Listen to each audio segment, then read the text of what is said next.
Hi, welcome to the ETL and Informatica session. I'm Savita. Today's session we will understand loading the multiple flat files into a single target and then backup all the source files. With this example, you will understand the term indirect loading, importing a flat file, understand a simple mapping, few DOS commands, writing and executing script files using the command task.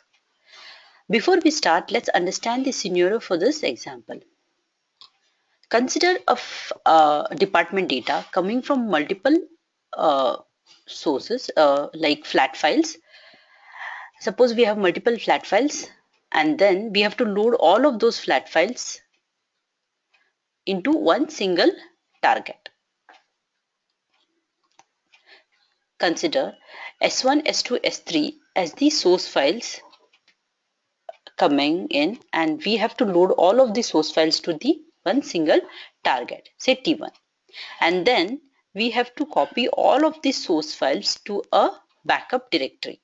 So in this case, I will create a backup directory or a folder by name department and the sysdate. So today is 24, so it would be department-24 for next day. So it would create the next like department-25. So it will create a folder and then copy all of these files to the separate folders each time the data load. That basically this load would be every day. So every day it will create one folder and then load the copy all of those files to the backup folder. So let's start understanding it by creating the mapping. Okay, so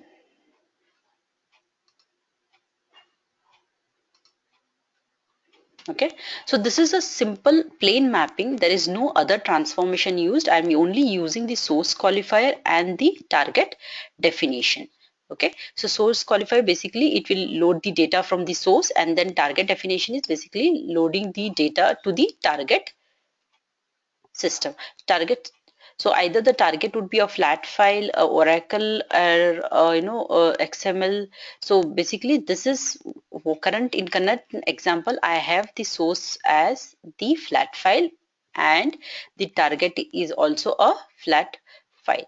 Okay, so now in this example, as we have multiple flat files, let me first show you the flat files, the sources.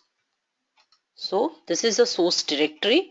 Okay, in this directory I have one more folder as department source files. Okay, so these are the flat files, the source files, department 1, department 2, department 3 and department 4. So these are the four flat files what I have as the sources. So in this example, first thing what we have to create is we have to create a department list like what I have here. I have one more flat file where I am noting down all of the files to be loaded, right, from department 1, department 2, department 3 and department 4. Okay, in case I have any other file or I have to remove this file, I can simply remove it from the list, right? So this is department 4. If I have to have one more file, I'll just create it as department, say 5. Okay, and in this I'll have to just make a note of the new file, that is I have to make an entry. So this is department 5. Okay, so this is department 5. This is what we have to do. So let me save this and just change some data in department 5. So let me change it as say 5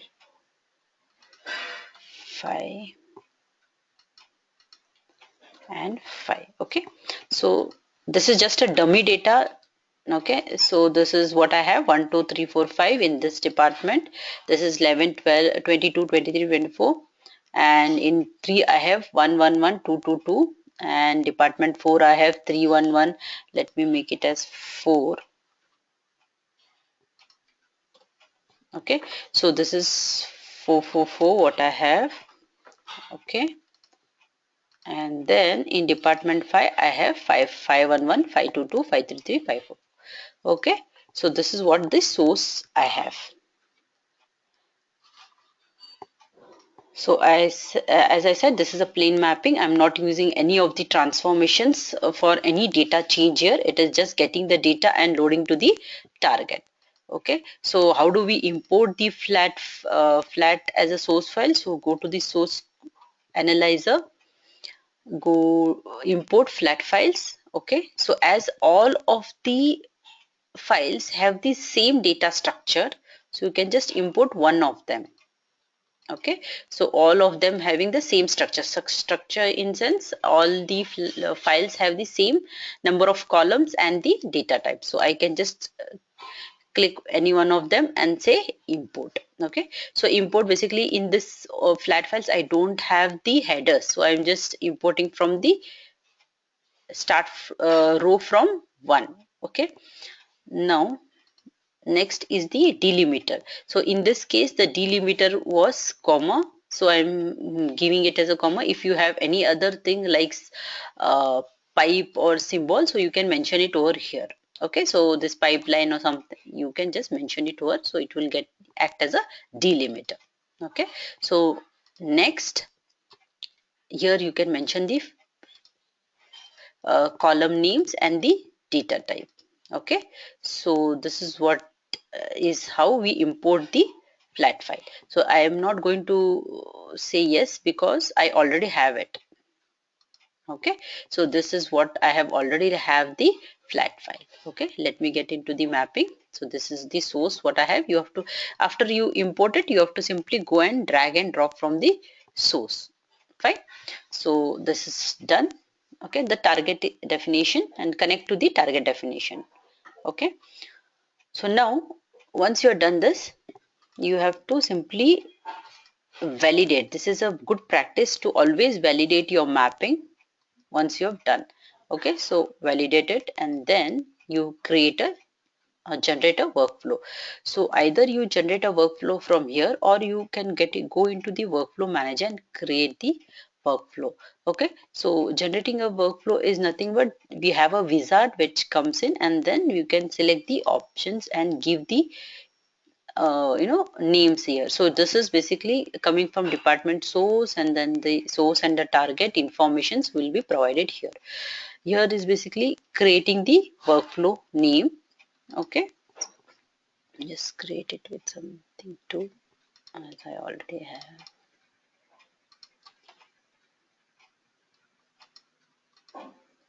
Okay, so basically give the workflow name and then say next. Workflow is created.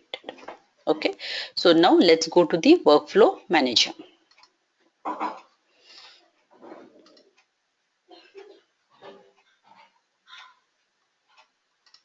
Okay, so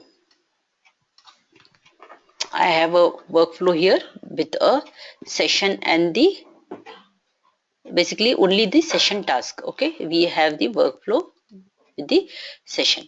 So in this session, let me just get into it, edit, and then we have several tabs here. Go to the mapping section, source and target. So source is basically, this is the option which you have to note down. Okay, here we have by default the source file type would be direct. You have to make it as indirect. Okay, so basically by default it would be direct. You have to change it to indirect and then you have to give the source directory. So source directory is my department source file, right? So this is my source directory. You have to give this this path. Okay, so you have to mention the path there. Okay, so it is infra shared source directory, right? And then you have to, in the source file name, you have to mention the department list. So department list is nothing but the data what information of about all the flat files, right? Department list, you have to mention the department list here, right? So indirect the source file path and the department list, these are the three information which you have to give for this kind of indirect loading, right? So I say okay and then this is done. Save and start the workflow.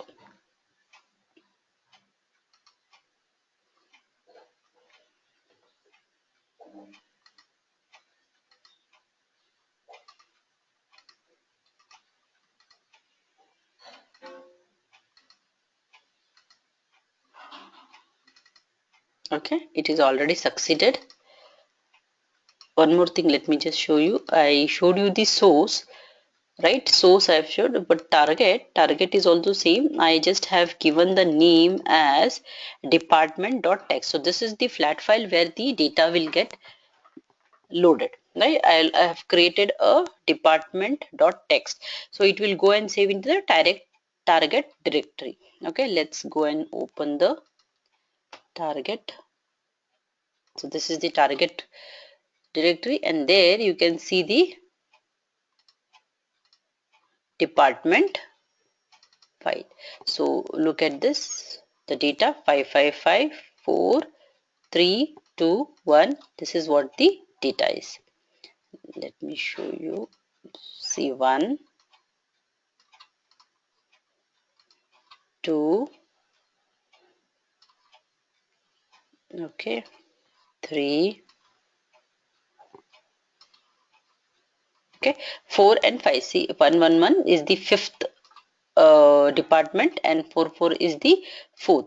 So this is what the data is loaded into the one single target table. We can also load it to target table. For this example, I have loaded it in the flat file. Okay, in our regular examples, we will try loading into our flat, target table and see with other transformation logic into that. Okay, so now the loading part is done. Now we have to back up the source file. So now back up the source files, right? So let's see how do we do that.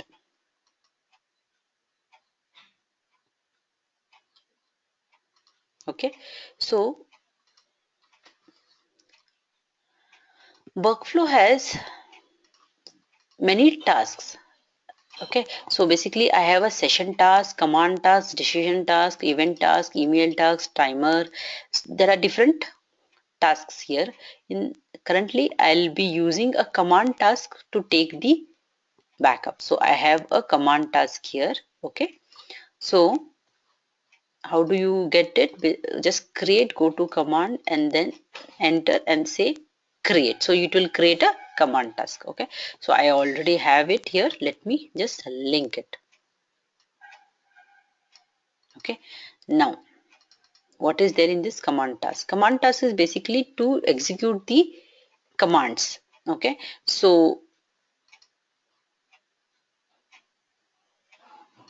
okay, so there are many ways of backing up the files. For now we'll just see few commands here, like I will create a folder and then copy the files. So basically I have taken this to show you few commands. So I'm just making it in a round, like as I said, there are different ways to do this.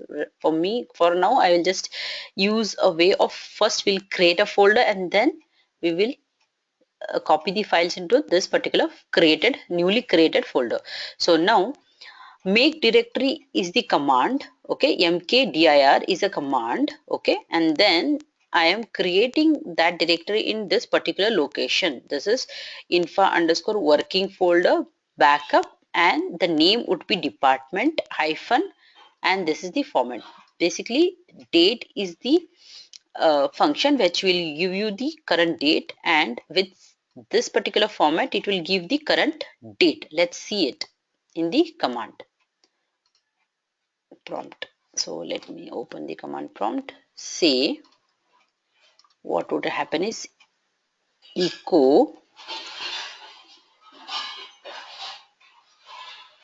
date.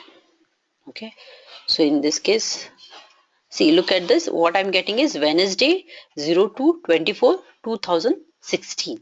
This is what information I'm getting. Now let me change it to what I have. So what I have is date colon This is what I have, right? So let me enter and check. So I'm getting 24. What is 24? 24 is basically current today's date. So how am I getting it?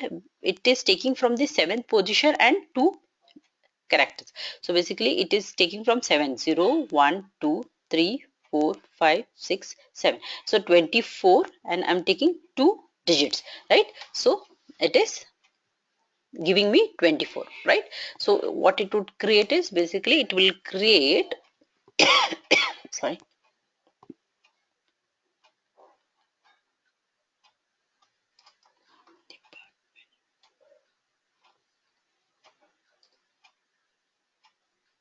look at this, it would create as department hyphen 24, right? This particular command.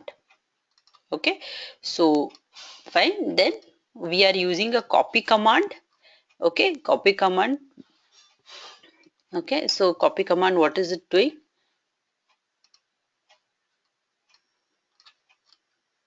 Okay, here copy command is basically it is copying the files from the source directory and copying it into the newly created directory. So I am giving the directory name like this. So whatever created, it will go and save into the currently created folder. Okay, so cancel. So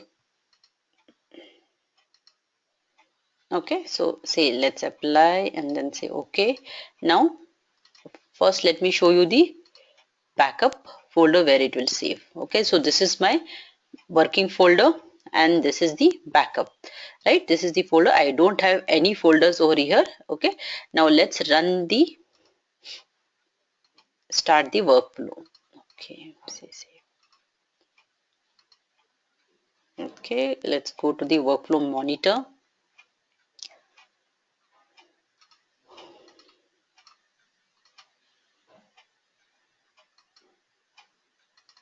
Look at this, session has succeeded, start, and then this command task is also succeeded. Let's go to the backup folder and see, look at this, we have got department 24, right? And all the files are there in this department department 3, 4, 5, and a folder is created by department hyphen 24. Okay, so this is one scenario. And just moving, I just showed you with using two commands, right? We can also have a batch script. Okay, and then just call the batch script here and then create the folder structure. So let's show you the, okay, here in this case I'm just calling a, look at this, I'm just forget about this. Yeah, look at this, I'm just calling a batch script c dot batch bat. Okay, and then it will do the same this one as what we have, it will execute the same commands as what we have. So let me just show you what is there in this batch script.